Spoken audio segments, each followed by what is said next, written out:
नमस्कार विद्यार्थी मित्रांनो, टी परीक्षेसाठी बालमानसशास्त्र या विषयाचे 2013 ते 2021 मध्ये जे प्रश्न आलेले आहेत त्या प्रश्नांपैकी काही महत्त्वाचे 20 प्रश्न आज आपण घेणार आहोत. तर या प्रश्नांचा फायदा तुम्हाला परीक्षेसाठी नक्कीच होणार आहे, कारण हे प्रश्न पाहिल्यानंतर तुम्हाला परीक्षेमध्ये कोणत्या स्वरूपाचे प्रश्न विचारले जातात, कोणत्या घटकावरती प्रश्न आलेले आहेत याचा अंदाज येणार आहे आणि अभ्यासाला तुम्हाला नवीन दिशा मिळणार आहे. म्हणून हा व्हिडिओ शेवटपर्यंत पाहायचा आहे आणि व्हिडिओ आवडल्यास व्हिडिओला लाईक आणि सबस्क्राईब करायचं आहे. तर आजचा पहिला प्रश्न असणार आहे, तर कातड्याच्या निर्जीव पट्ट्याला अंधारात साप समजून आपण घाबरतो, हे टिंबटिंबचे उदाहरण आहे. तर कातड्याच्या निर्जीव पट्ट्याला अंधारात साप समजून आपण घाबरतो हे इंद्रिय भ्रमाचे उदाहरण आहे. पर्याय क्रमांक 3 या प्रश्नाचं उत्तर आहे इंद्रिय भ्रम. इंद्रिय भ्रम कशाला म्हणतात, तर उद्दीपक अस्पष्ट असला किंवा पार्श्वभूमी बदललेली असली तरी ज्ञानेंद्रियाकडून चुकीचा अर्थ लावला जातो, तेव्हा इंद्रिय भ्रम होतो. आणि चित्तभ्रम कशाला म्हणतात, तर चित्तभ्रम हा उद्दीपक समोर नसताना आपणास भास होतात, उद्दीपक नसल्याने संवेदना निर्माण होत नाही, म्हणजेच तो काय आहे, चित्तभ्रम आहे. तर चित्तभ्रम हा उद्दीपक समोर नसताना होतो. त्यानंतर पुढचा प्रश्न आहे, मानवी वर्तनाचे शास्त्र अशी व्याख्या कोणी केली होती, तर मानवी वर्तनाचे शास्त्र अशी व्याख्या ही वॅटसन यांनी केली होती. पर्याय क्रमांक 1. तर मॅकडुगल यांची कोणती व्याख्या आहे, तर मनाचा अभ्यास करणारे शास्त्र म्हणजे ते मानसशास्त्र. आणि वॅटसन यांची व्याख्या आहे मानवी वर्तनाचे शास्त्र म्हणजेच मानसशास्त्र होय. तर हा प्रश्न परीक्षेमध्ये 1-2 वेळेस येऊन गेलेला आहे. त्यानंतर पुढचा प्रश्न आहे, सामाजिक निरीक्षणात्मक अध्ययन उपपत्ती टिंबटिंब यांनी मांडली आहे. तर सामाजिक निरीक्षणात्मक अध्ययन उपपत्ती ही अल्बर्ट बांदुरा यांनी मांडलेली आहे. पर्याय क्रमांक 4 या प्रश्नाचं उत्तर आहे.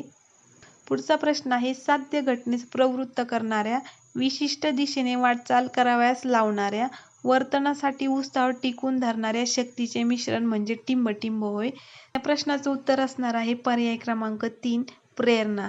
तर हे जे मानसशास्त्राचे प्रश्न आहेत, हे मानसशास्त्राचे प्रश्न वाचताना खूप बारकाईने वाचायचे आहे. जेव्हा आपण बारकाईने वाचतो तेव्हा आपल्याला त्याचा अर्थ हा लक्षात येतो आणि आपण त्या प्रश्नाचं उत्तर हे अचूक असं लिहू शकतो. तर आता यामध्ये आपल्याला धारणा आहे दिलेली आहे. तर धारणा कशाला म्हणतात, तर ज्ञानेंद्रियामार्फत ग्रहण केलेले अनुभव जपून ठेवणे म्हणजेच काय आहे, धारणा आहे. त्यानंतर प्रेरणा, तर प्रेरणा कशाला म्हणतात, वर्तनाला दिशा देणे म्हणजेच प्रेरणा होय. त्यानंतर बुद्धिमत्ता, तर बदलत्या परिस्थितीत नव्या गरजा भागवण्यासाठी वेगवेगळ्या प्रकार करण्याची क्षमता म्हणजेच काय असते, बुद्धिमत्ता असते. पुढचा प्रश्न आहे, इसवी सन 1921 साली दक्षिणामूर्ती येथे बालमंदिर नावाची शिशुशाळा खालीलपैकी कुणी सुरू केलेली आहे, तर 1921 साली दक्षिणामूर्ती येथे बालमंदिर नावाची शिशुशाळा ही गिजूबाई बधेका यांनी सुरू केलेली आहे. पर्याय क्रमांक 3 या प्रश्नाचं उत्तर आहे. तर अनुताई वाघ यांनी कोसबाट यांचा तो प्रकल्प आहे आणि रमाबाई रानडे यांचं सेवा सदन आहे. त्यानंतर पुढचा प्रश्न आहे, कोणतीही गोष्ट जाणून घेण्यासाठी मनाने केलेली धडपड म्हणजेच टिंबटिंब होय. तर कोणतीही गोष्ट जाणून घेण्यासाठी मनाने केलेली धडपड म्हणजेच काय असते, अवधान असते. पर्याय क्रमांक 3. तर अवधान, कोणतीही गोष्ट जाणून घेण्यासाठी मनाने केलेली धडपड म्हणजे अवधान. तर विस्मरण म्हणजे काय, तर विस्मरण हे ग्रहण केलेल्या अनुभवांचे स्मरण न होणे म्हणजेच काय आहे, विस्मरण आहे. त्यानंतर स्मरण, तर स्मरण कशाला म्हणतात, गतानुभवांचे पुनर्जीवन म्हणजे स्मरण. कल्पना कशाला म्हणतात, तर वास्तवातील प्रतिमांची जुळवाजुळव करून नवीन रचना तयार करणे म्हणजेच कल्पना होय. तर कल्पना यांच्या व्याख्या आपल्याला परीक्षेमध्ये हे विचारल्या जातात, म्हणून या व्याख्या सुद्धा आपल्या लक्षात असल्या पाहिजेत. नंतरचा पुढचा प्रश्न, कवी, लेखक, कलाकार, चित्रपट यातील कल्पना टिंबटिंब प्रकारच्या असतात. तर कवी, लेखक, कलाकार, चित्रपट यातील कल्पना ह्या सृजनात्मक असतात. पर्याय क्रमांक 2. तर सृजनात्मक किंवा सर्जनात्मक, तर कवी, कथाकार, चित्रकार, नाटककार आणि शिल्पकार यांच्या ज्या कल्पना असतात त्या काय असतात, सृजनात्मक असतात. त्यानंतर आपली कथा सादर करताना अन्य अनुभव अशा कल्पना साथ चढवतात. उदाहरणार्थ नाटककार, चित्रकार यांच्या संकल्पना किंवा कल्पना. पुढचा प्रश्न आहे, बुद्धिमत्ता म्हणजे बदलत्या परिस्थितीत नव्या गरजा भागवण्यासाठी वेगवेगळ्या प्रकारे विचार करण्याची शक्ती असे टिंबटिंब यांनी म्हटले आहे. तर बुद्धिमत्ता म्हणजे बदलत्या परिस्थितीत नव्या गरजा भागवण्यासाठी वेगवेगळ्या प्रकारे विचार करण्याची शक्ती, असे विल्यम स्टर्न यांनी म्हटलेले आहे. पर्याय क्रमांक 1 ह्या प्रश्नाचं उत्तर आहे. तर गेट्स यांनी कोणती व्याख्या केलेली आहे बुद्धिमत्तेची? तर बुद्धिमत्ता म्हणजे अध्ययन क्षमतांचे संयुक्त संघटन, अशी गेट्स यांनी काय केलेली आहे बुद्धिमत्तेची व्याख्या केलेली आहे. तर विल्यम जेम्स यांनी सापेक्ष दृष्टीने नव्या परिस्थितीशी यशस्वीरित्या समायोजन करण्याची क्षमता म्हणजे बुद्धी. तर बुद्धीच्या या प्रकारच्या ह्या व्याख्या आहेत आणि ह्या व्याख्या लक्षात ठेवायच्या आहेत, कारण या व्याख्यांवरती ही प्रश्न हे विचारले जातात. नंतरचा प्रश्न आहे, साधक अभिसंधान पद्धतीचा उद्गाता म्हणून कोणाची ओळख आहे? तर साधक अभिसंधान पद्धतीचा उद्गाता म्हणून B.F. स्किनर यांची काय आहे ओळख आहे. पर्याय क्रमांक 2 या प्रश्नाचं उत्तर आहे. पुढचा प्रश्न आहे, शैक्षणिक बुद्धिमत्तेला भावनिक बुद्धिमत्तेचे साह्य असले पाहिजे असा विचार कोणी मांडलेला आहे? तर शैक्षणिक बुद्धिमत्तेला भावनिक बुद्धिमत्तेचे साह्य असले पाहिजे असे डॅनियल गोलमन यांनी मांडलेले आहे. पर्याय क्रमांक 4 या प्रश्नाचं उत्तर आहे डॅनियल गोलमन.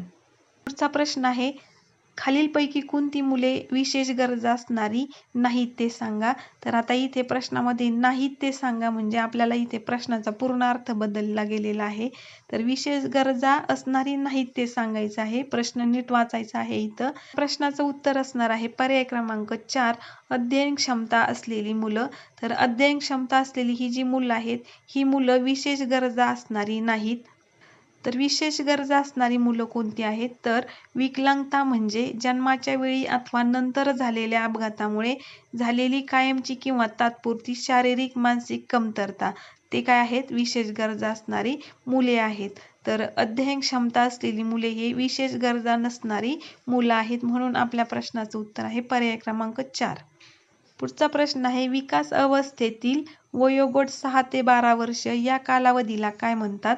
तर विकास अवस्थेतील वयोगट 6 ते 12 या कालावधीला किशोरावस्था असे म्हणतात. पर्याय क्रमांक 2. तर शैशवावस्था कोणाला म्हणतात? तर 1 महिना ते 2 वर्ष हा जो वयोगट आहे तो काय आहे? शैशवावस्था. त्यानंतर बाल्यावस्था हा 2 वर्ष ते 6 वर्ष बाल्यावस्था. किशोरावस्था 6 ते 12 वर्ष आणि पौगंडावस्था ही 12 वर्ष ते 14 वर्षापर्यंत पौगंडावस्था असते, म्हणून आपल्या प्रश्नाचं उत्तर आहे किशोरावस्था. पुढचा प्रश्न आहे, अध्यापनशास्त्र म्हणजे काय? तर अध्यापनशास्त्र म्हणजे पद्धती व प्रतिमान, अध्यापन सूत्रे, तत्वे व नियम या तिन्हींच्या मिश्रणाला अध्यापनशास्त्र म्हणतात, म्हणून आपल्या प्रश्नाचं उत्तर आहे पर्याय क्रमांक 4 वरील सर्व. पुढचा प्रश्न आहे, अध्ययनात क्रियाशीलता कोणत्या स्वरूपाची असते? तर अध्ययनामध्ये फक्त बौद्धिक स्वरूपाची क्रियाशीलता असते. पर्याय क्रमांक 2. पुढचा प्रश्न आहे, बाह्य उद्दीपकासंबंधी मज्जातंतूमार्फत मेंदूकडे पोहोचविल्या जाणाऱ्या प्राथमिक स्वरूपाच्या मानसिक क्रियेला काय म्हणतात? तर बाह्य उद्दीपकासंबंधी मज्जातंतूमार्फत मेंदूकडे पोहोचविल्या जाणाऱ्या प्राथमिक स्वरूपाच्या मानसिक क्रियेला काय म्हणतात? तर संवेदना म्हणतात. पर्याय क्रमांक 1 या प्रश्नाचं उत्तर आहे. प्रश्न आहे, अध्यापनाच्या प्रतिमानांचे जनक म्हणून खालीलपैकी कोणाला ओळखले जाते? तर अध्यापनाच्या प्रतिमानांचे जनक म्हणून मार्शा विल आणि ब्रूस जॉईस यांना ओळखले जाते. पर्याय क्रमांक 3 या प्रश्नाचं उत्तर आहे. पुढचा प्रश्न आहे, आकलन, शोध, दिशा, टीका हे बुद्धीचे 4 पैलू आहेत असे कुणी म्हटले आहेत? तर आकलन, शोध, दिशा, टीका हे बुद्धीचे 4 पैलू आहेत असे डॉक्टर अल्फ्रेड बिने यांनी म्हटलेले आहे. पर्याय क्रमांक 2. पुढचा प्रश्न आहे, एखाद्या मोठ्या समूहाचे वर्तन काही प्रसंगात कसे घडेल याच्या अंदाजासाठी टिंब-टिंब पद्धत अत्यंत उपयुक्त आहे. तर एखाद्या मोठ्या समूहाचे वर्तन काही प्रसंगात कसे घडेल याच्या अंदाजासाठी सर्वेक्षण ही पद्धत अत्यंत महत्त्वाची आहे. पर्याय क्रमांक 2 या प्रश्नाचं उत्तर आहे. तर सर्वेक्षण पद्धत कशाला म्हणतात? तर एखाद्या मोठ्या समूहाचे वर्तन काही प्रसंग कसे घडले याच्या अंदाजासाठी सर्वेक्षण ही पद्धत अत्यंत उपयोगी ठरते. त्यानंतर जीवन वृत्तांत पद्धत कशाला म्हणतात? तर काही व्यक्तींच्या वर्तनाचा सखोल अभ्यास करण्यासाठी किंवा एखाद्या व्यक्ती समूहाचा सूक्ष्मपणे अभ्यास करण्यासाठी ही पद्धत वापरली जाते. तर जीवन वृत्तांत पद्धत ही व्यक्तींच्या वर्तनाचा सखोल अभ्यास करण्यासाठी वापरली जाते. तर आपल्या प्रश्नाचं उत्तर असणार आहे पर्याय क्रमांक 2 सर्वेक्षण पद्धत. विद्यार्थी मित्रांनो, या प्रकारचे प्रश्न हे परीक्षेमध्ये येऊन गेलेले आहेत. हे प्रश्न प्रिव्हियस क्वेश्चन आहे. जर प्रश्न आवडले असतील तर व्हिडिओला लाईक आणि सबस्क्राईब करा. धन्यवाद.